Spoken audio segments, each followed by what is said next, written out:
Very warm good evening, Om Shanti और नमस्ते। आज के इस सेशन में हम देखेंगे कि कैसे एनर्जी हमारे लिए काम करती है। लास्ट सेशन में हमने देखा था डिप्रेशन, है ना, फियर का नेक्स्ट स्टेज या फियर का नेक्स्ट स्टेप हम कहें। आज हम देखेंगे कि ये एनर्जी हमारे लिए कैसे काम करती है। जैसे कि हम सभी जानते हैं, ह्यूमन बॉडी में सिर्फ ब्लड ही नहीं है जो हमें चलाती है, हमें ब्लड के साथ साथ चलाने वाली है एनर्जी, और वो एनर्जी हमारे इमोशंस के फॉर्म में हमें नज़र आती है। कुछ एनर्जी हमारे अंदर से बाहर आती है और कुछ एनर्जी हमें बाहर से हमारे अंदर में आती है। जैसे कि हमारे नेचर में, प्रकृति में चारों ओर एनर्जी है, ये हम सभी मानते हैं। और ये एनर्जी नोइंग अननोइंग हम सभी के लिए कहीं ना कहीं किसी न किसी रूप में काम कर रही है। पर कैसे, ये हम नहीं जानते या ये हम समझ नहीं पाते। तो आज हम देखेंगे कि ये एनर्जी क्या चीज़ है और एनर्जी हमारे लिए काम कैसे करती है, ये एनर्जी हमारे लाइफ का हिस्सा कैसे बनती है। एनर्जी जिसे हम ताकत भी कहते हैं, जिसे हम अनदेखा हुआ पावर, जो दिखती नहीं है बट हमारे अंदर प्रेजेंट है, एक ऐसा अनदेखा पावर, ये भी हम कह सकते हैं। तो एनर्जी कई फॉर्म में हमारे साथ होती है, बट हमने एनर्जी को दो चीज़ों में डिवाइड किया है, एक नेगेटिव, दूसरा पॉजिटिव। और ये एनर्जी हमारे ब्रेन से क्रिएट होती है, हमारे माइंड से क्रिएट होती है। और जब ये थॉट्स के थ्रू हमारे ब्रेन और हमारे माइंड में क्रिएट होती है, उसके बाद ये एक ऊर्जा के फॉर्म में, एक एनर्जी के फॉर्म में हमारे वर्क में नज़र आती है। फॉर एन एग्जाम्पल, अभी थोड़ी देर के बाद मैं आपको एक डायग्राम दिखाऊंगी और उस डायग्राम को आपको इमेजिन करना है। ओके, सो जैसे कि अभी हम बात कर रहे थे कि हमारे जो थॉट प्रोसेस हैं, हमारी जो विचार शक्ति है, हमारी जो विचार क्षमता है, जब वो विकसित होती है, जब वो डेवलप होती है हमारे ब्रेन में, हमारे माइंड में, तो वो धीरे धीरे एनर्जी के फॉर्म में क्रिएट होती है। और वो एनर्जी का जब फॉर्म ले लेती है वो थॉट प्रोसेस, तब वो हमारे नेचर, हमारे बिहेवियर में नज़र आने लगता है। अब मान लीजिए कि ये एनर्जी डेवलप होती कैसे है ना। सेकंड क्वेश्चन हमारे दिमाग में ये आएगा कि फिर ये एनर्जी डेवलप होती कैसे, थॉट्स कैसे आते हैं। तो ये जो सेंस है हमारे 5 सेंस, आप सभी जानते होंगे, इन 5 सेंस के थ्रू, इन 5 सेंस के ज़रिए skin, mouth, nose, ear, eyes, इन सब के थ्रू जो इन्फॉर्मेशन हमारे अंदर ब्रेन में स्टोर हो रही है, वो इन्फॉर्मेशन जब बाहर आती है तो वो एज इट इज़, जैसे स्टोर हुई वैसे नहीं आती, वो फॉर्म्ड होती है, वो रिड्यूस होती है, वो क्रिएट होती है, और उसके बाद वो वर्बली और नॉन वर्बली फॉर्म में बाहर आती है। अब ये ब्रेन में कैसे क्रिएट होती है, अभी मैं आपको यहाँ एक पिक्चर शो करूँगी। आप उस पिक्चर को इन द फॉर्म ऑफ ट्री मत लीजिए, आप उस पिक्चर को ऐसे लीजिए कि जैसे वो आपका रूम है, और आपने अपने रूम को 2 फॉर्म में डिवाइड किया है, गुड साइड और बैड साइड। अब गुड साइड को हम नाम देते हैं पॉजिटिव एनर्जी और बैड साइड को हम नाम देते हैं नेगेटिव एनर्जी। नेगेटिव एनर्जी में कुछ भी वेल मैनेज नहीं है, सब कुछ मैशी सा है आपका रूम, कोई भी चीज़ in the form of order और डिसिप्लिन वे में नहीं रखी गई है, बिखरा बिखरा सा है। और जो आपके रूम का सेकंड साइड है यानी गुड साइड है, वहाँ पे सब कुछ well mannered, mind mapping, discipline form और अकॉर्डिंग टू द मैनेजमेंट रखी गई है। Now you enter in your room, कैसे दिखेगा आपको, कौन सा साइड आप सबसे ज़्यादा पसंद करेंगे? ऑफ कोर्स गुड साइड यानी positive energy, but negative energy को आप डिसलाइक करेंगे, राइट? तो अब हम अपने पॉइंट पर आते हैं कि ये एनर्जी नेगेटिव या पॉजिटिव बनी कैसे। क्योंकि जैसे कि हमने पहले भी बात किया कि जो भी मैसेज मैं अपने ब्रेन में ऑक्यूपाइड कर रही हूँ, मैं अपने ब्रेन के अंदर ले रही हूँ, उसे मैं किस फॉर्म में ले रही हूँ, वो फॉर्म एनर्जी को बनाता है। मैं उस मैसेज को किस फॉर्म में कन्वे कर रही हूँ, वो कन्वेशन एनर्जी को बनाता है। या तो वो गुड एनर्जी बनती है या तो वो बैड एनर्जी बनती है। मेरे इमोशंस उसे बनाते हैं। मेरा क्वेश्चन है आपसे, आई होप आप सब इसका सही सही जवाब देंगे। आप में इससे लाइफ में कितने ऐसे हैं जिन्होंने फेलियर फेस किया है? क्योंकि मैं ये पूछूंगी नहीं कि इसने कितने ऐसे हैं जिन्होंने फेलियर फेस ही नहीं किया। हम में से हर किसी ने अपनी लाइफ में फेलियर फेस किया है, बचपन से लेके अभी तक, हमारे प्रेजेंट स्टेज तक हर किसी ने, बड़ी छोटी, ये depends on your situation. But हम सभी ने अपनी अपनी लाइफ में कहीं ना कहीं फेलियर को फेस किया ही है, कहीं ना कहीं फियर को हमने फेस किया ही है। क्या हमने उस चीज़ को छोड़ दिया? नहीं। बचपन में मुझे एक बहुत अच्छी बात याद आई। बचपन में हम सभी ने साइकिल सीखी, राइट? सभी ने। कितनी बार गिरे? More than 10। क्या छोड़ दिया? नहीं। तब भी तो हंसे ना, हमारे अपने हम पे हंसे, लोग हम पे हंसे। तब भी तो लोग हंसते थे हम पे जब हम साइकिल से गिरे। तो वो बात हमें हर्ट क्यों नहीं हुई? क्योंकि मेरे अंदर एक जिद थी खुद को प्रूफ करने की, जिसे हम बचपना समझते हैं। वो एक पॉजिटिव जिद थी मेरे अंदर कि नहीं, मुझे तो ये करके दिखाना ही है, मुझे साइकिल चलाने आती है, I have to show that. वो पॉजिटिव एनर्जी, उस पॉजिटिव जिद ने आपको क्या किया?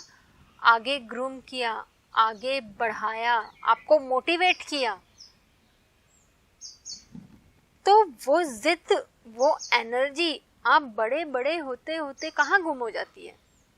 सोचने वाली बात है कि फिर क्यों हम एक हल्के से फेलियर से, एक हल्के से फियर से हम डर के भागते हैं अपनी लाइफ से, या खुद को हम डिप्रेशन के हवाले कर देते हैं। क्यों? जस्ट एक वन फेलियर हमें क्यों हरा देता है? जबकि बचपन में तो हम 10 बार गिरे साइकिल से, यहाँ तो जस्ट एक वन फेल था। द रीजन इज हमारा इमोशन, हमारे थॉट्स तब हमारे कंट्रोल में नहीं होते। क्यों? क्योंकि हमारे इमोशंस, हमारे थॉट का रिमोट कंट्रोल हमने सामने वाले के हाथ में दे दिया है कि मेरे इस फेलियर को देख के लोग क्या कहेंगे। ये एक वर्ड जो हमें अंदर से वीक कर देता है कि मैं इतना नहीं कर पाया। बट शायद वो टाइम, वो समय वो करने का नहीं था, इसलिए वो नहीं हुआ, ये हम सोचते ही नहीं हैं। ये पॉजिटिविटी हमारे ब्रेन में, हमारे ख्याल में आती ही नहीं है, और इसीलिए हम फेलियर को फेस नहीं कर पाते, हम उस मोमेंट को समझ नहीं पाते। इसीलिए फिर क्या होता है, हमारे ब्रेन में बहुत सारी नेगेटिव एनर्जी क्रिएट होने लगती है। हमें लगता है लोग हमें निगलेक्ट करेंगे, रिजेक्शन होगा हर जगह से हमारा, हम सैड हो जाते हैं इन बातों को सोच के, और फिर धीरे धीरे हम क्या हो जाते हैं, लेज़ी हो जाते हैं। हम हर काम से खुद को हटाना शुरू कर देते हैं, हम खुद को लोगों से अलग कर देते हैं, अलोन से हो जाते हैं। हम खुद को एक अलग सी दुनिया में जीने लगते हैं, जहाँ हमें कोई नहीं चाहिए होता है सिवाय हमारे, या मैं कहूँ इन शॉर्ट कि हम थोड़े से सेल्फिश से हो जाते हैं जब हमारे अंदर नेगेटिव एनर्जी क्रिएट हो जाती है। हमें उस वक्त कोई नहीं चाहिए होता है, क्योंकि हमारे दिल में वो बात बैठ गई है कि अगर ये बात कहीं पता चली या किसी को भी मालूम हुई तो वो मुझ पे हंसेंगे।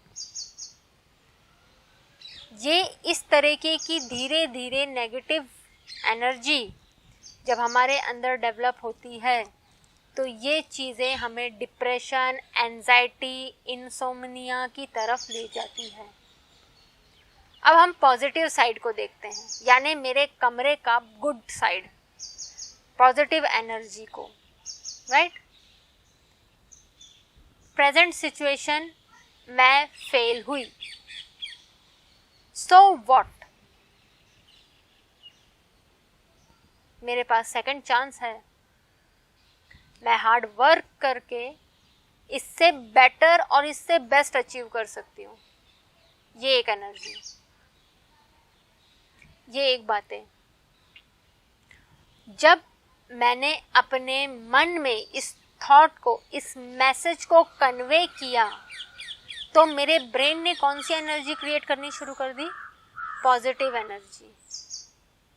सबसे पहले कॉन्फिडेंस, नेगेटिव एनर्जी में क्या था, कंप्लेन।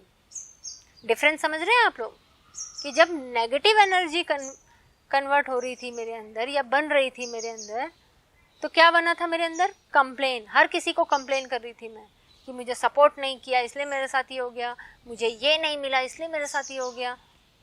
बट जब मैंने खुद को ये मैसेज कन्वे किया कि ये एक फेलियर मेरी लाइफ के बुक का अननोइंग चैप्टर है या मुझे पसंद आने वाला चैप्टर नहीं है, उस एक चैप्टर के लिए मैंने अपनी लाइफ को ब्लेम नहीं किया, तो मेरे अंदर जो सी डेवलप हुई वो कंप्लेन नहीं थी, वो कॉन्फिडेंस था।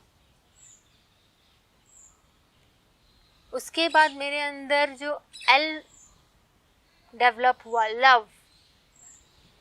जैसे कि आज हम हर किसी से प्यार करते हैं, है ना, हम किसी इंस्ट्रूमेंट से प्यार करते हैं, हम किसी इंस्ट्रूमेंट से चाह लगाते हैं, किसी वस्तु से चाह, बट खुद से कितना प्यार करते हैं, हम खुद को कितना लाइक करते हैं। जब नेगेटिविटी थी तो क्या था, लेजीनेस, है ना, काम से भागना शुरू किया। लेकिन जब पॉजिटिव एनर्जी आई तो क्या हुआ, लाइक और लव। खुद को लाइक किया कि ओके, नो प्रॉब्लम, हर किसी के साथ होता है भाई। सिकंदर इतनी बार हारा, मैं तो फर्स्ट ही टाइम हारी हूँ ना, मैंने तो फर्स्ट टाइम ही फेलियर फेस किया है। इसमें मुझे अपनी वीकनेस और अपनी स्ट्रेंथ दोनों ही पता चल गई। लव योरसेल्फ, अपने आप को पसंद किया, अपनी एनर्जी को पसंद किया, और फिर स्टैंड हो गए उस प्रॉब्लम से, उस जंग से लड़ने के लिए। दूसरी चीज हमारे अंदर डेवलप हुई, क्रिएटिविटी,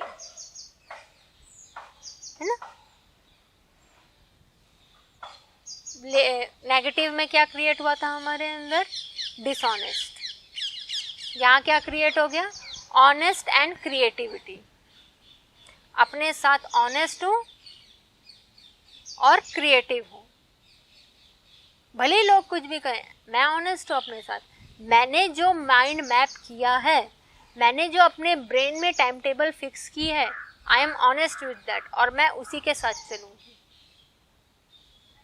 मैं उसी को फॉलो करूंगी। क्यों? क्योंकि मुझे पता है कि ये टाइम टेबल, मेरा ये प्लान मुझे मेरे अचीवमेंट की ओर, मेरे सक्सेस की ओर ले जाएगा। और ये सारी पॉजिटिविटी कब क्रिएट होती है हमारे अंदर? जब मेरा ब्रेन उस सिचुएशन से लर्न करता है, जब मेरा ब्रेन उस सिचुएशन से लर्न करता है और लर्न करते हुए स्टेबल है, अनस्टेबल नहीं है। नेगेटिव एनर्जी में क्या हुआ? लर्न तो किया ही नहीं, बट ब्रेन, इमोशन, सिचुएशन सब कुछ क्या है? अनस्टेबल है। पॉजिटिव एनर्जी में क्या हुआ? सिचुएशन वही है, प्रॉब्लम्स वही है, इमोशंस वही है, पर क्या चीज बदली? Learning process, mind stable and emotion stable, ये 3 चीज क्रिएट हुई। और ये कब होगा? जब मैं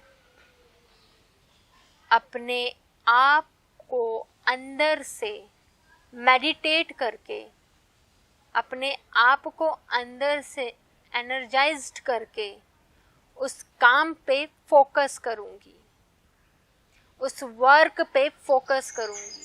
क्योंकि बहुत सारे स्टूडेंट्स हमसे कहते हैं कि मैम हम काम तो करते हैं बट हमें वो रिजल्ट नहीं मिलता जो हमें चाहिए या जो हमने प्लान किया है। The reason is focus. मेरा फोकस कितना है उस काम को लेके, मैं अंदर से कितनी इंथुजियास्टिक हूँ उस काम को लेके। कई लोग प्लान तो बहुत अच्छी बना लेते हैं बट वर्कआउट, प्लानिंग उतनी अच्छी नहीं कर पाते उस वर्कआउट को लेके। ठीक है कर लेंगे, आज नहीं तो कल, कल नहीं आज ही, कल नहीं जाना, आज ही करना। क्यों? प्लान आज किया है तो स्टार्टअप भी आज से करो, वर्कआउट भी आज से करो। एक बहुत अच्छी line, when I was in my student life, मैं जब अपने स्टूडेंट लाइफ में थी तो एक बहुत अच्छी लाइन हमारे एक प्रोफेसर ने हमसे कही थी कि स्टूडेंट्स की लाइफ में ये जो वर्ड है टुमारो, कल, टुमारो नेवर्स कम। स्टूडेंट की लाइफ में टुमारो नेवर्स कम, इसलिए अपने किसी भी काम को टुमारो पे मत डालो, टुडे, प्रेजेंट। क्यों? क्योंकि अगर हम प्रेजेंट पे करेंगे तब जाके हम उस चीज को लर्न कर पाएंगे, अर्जित कर पाएंगे अपने अंदर, और हमारा ब्रेन उसे एक्सेप्ट करेगा फ्रेशली, क्रिएटिवली, और जो एनर्जी बनेगी वो बनेगी full of enthusiastic and positive, जो कि बहुत ब्यूटीफुली मेरे सक्सेस को मुझ तक पहुंचाएगी और मुझे ग्रूम करेगी, मुझे चार्म करेगी। बीच में मैंने आपसे एक लाइन कही थी कि जब मेरा माइंड स्टेबल होगा, और वो स्टेबल होने के लिए मैंने कहा था मेडिटेट करना, खुद को कंसंट्रेट करना, और ये सारी सीन, ये सारी बातें तभी होगी जब मैं कंसंट्रेटेड रहूंगी, जब मेरा माइंड स्टेबल रहेगा। और ये तभी हो सकता है जब मैं अपने आप को रोज मेडिटेट करूं, मैं अपने आप को रोज फुल ऑफ कॉन्फिडेंस से भरूं। और उसके लिए the best time is early morning 5 AM, सुबह 5 बजे का एक बेस्ट टाइम है। एक बहुत बड़े महापुरुष ने कहा था, यदि आपको विद्या अर्जित करनी है, क्योंकि वो विद्या ही आपका भविष्य बनाती है, यदि आपको विद्या अर्जित करनी है तो आपको सूर्य से पहले उगना होगा, माना सूर्य उदय से पहले आपका उदय होना चाहिए। और the best time is 4 AM to 5 AM। उस वक्त हमारा ब्रेन, हमारा कॉन्शियस, सबकॉन्शियस और अनकॉन्शियस माइंड तीनों ही बहुत फ्रेश और एनर्जेटिक होता है। तो हम जो भी चीज़ अपने माइंड में डालेंगे वो बहुत लॉन्ग टर्म मेमोरी तक हमारे साथ चलेगा और हमारी मेमोरी पावर बहुत स्ट्रांग होगी। क्यों? क्योंकि एनवायरनमेंट की एनर्जी उस वक्त हमें सपोर्ट करती है। The starting point I said कि एक एनर्जी मेरे अंदर से होती है और एक एनर्जी हमें बाहर से मिलती है। तो ये वो टाइम है जब बाहर की एनर्जी मुझे उस लर्निंग प्रोसेस में फुल सपोर्ट कर रही है। इसीलिए हमें वो टाइम चूज करना चाहिए किसी भी नई चीज़ को लर्न करने के लिए, which helps you in your study, which helps you to make your career best. तो आज के इस सेशन में इतना ही। नेक्स्ट सेशन में मैं आपको बताऊंगी कि कैसे मेडिटेशन आपके कॉन्फिडेंस को बिल्ड करेगा, कैसे मेडिटेशन आपके लर्निंग प्रोसेस में आपको हेल्प करेगा। तब तक के लिए be happy, love yourself. Om Shanti, नमस्ते।